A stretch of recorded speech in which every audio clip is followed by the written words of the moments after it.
My philosophy of occupational therapy is that occupations have the power to heal. As humans, we often engage in occupations such as activities of daily living, which include showering, brushing your teeth, or getting ready for the day, but they also include leisure activities such as biking, reading a book, or gardening.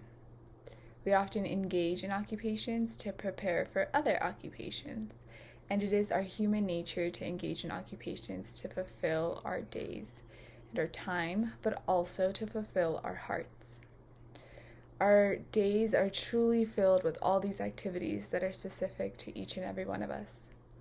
For some people, being able to drink their morning coffee brings them immense joy, and for others, being able to prepare for a marathon is the occupation that brings them meaning. But unfortunately, humans do experience tragedies that impact them from being able to complete these occupations. Losing the ability to independently complete tasks can have detrimental effects on their mind, on their body, and on their overall well-being.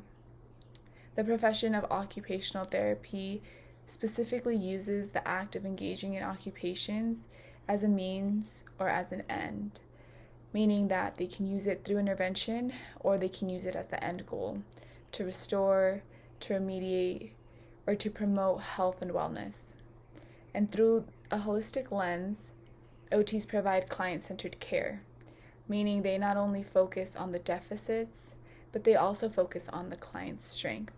They focus on the client's needs. They also focus on socio-political and environmental factors that may be barrier in the engagement of occupations. Sociopolitical factors do include socioeconomic status.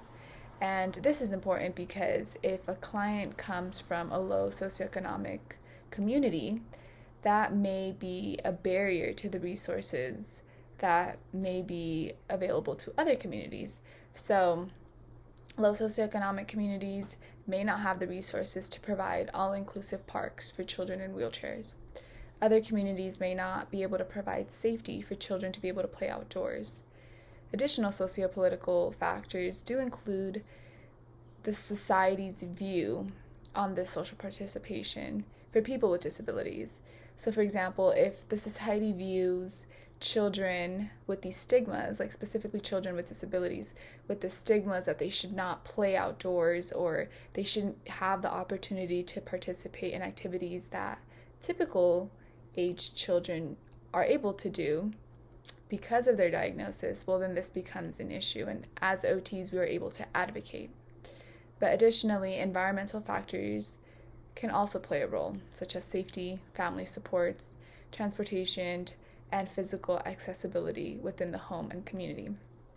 Through the evaluation of the client, the OT practitioner can address these limiting factors, as mentioned before.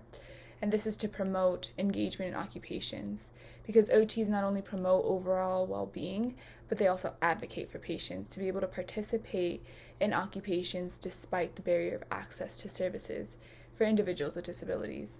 It is part of our oath to provide occupational justice. And when patients are provided with supportive social relationships, communities, and environments, they are given the proper tools to thrive in their engagement in the occupations that bring them meaning and purpose. And we often see the power of being able to engage in occupations when patients are given the proper support.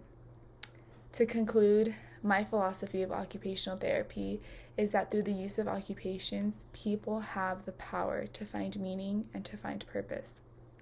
And I wanted to also elaborate on the centennial vision for the American Occupational Therapy Association, which is that OT should maximize health, well-being, and quality of life for all people, populations, and communities through effective solutions that facilitate participation in everyday living. So as OTs, we must advocate for the profession of occupational therapy to offer equal and just services to all populations that need OT services. Being involved in in OT organizations such as IOTA or OTAC is a great way to network with different occupational therapy professionals for career development and for career growth.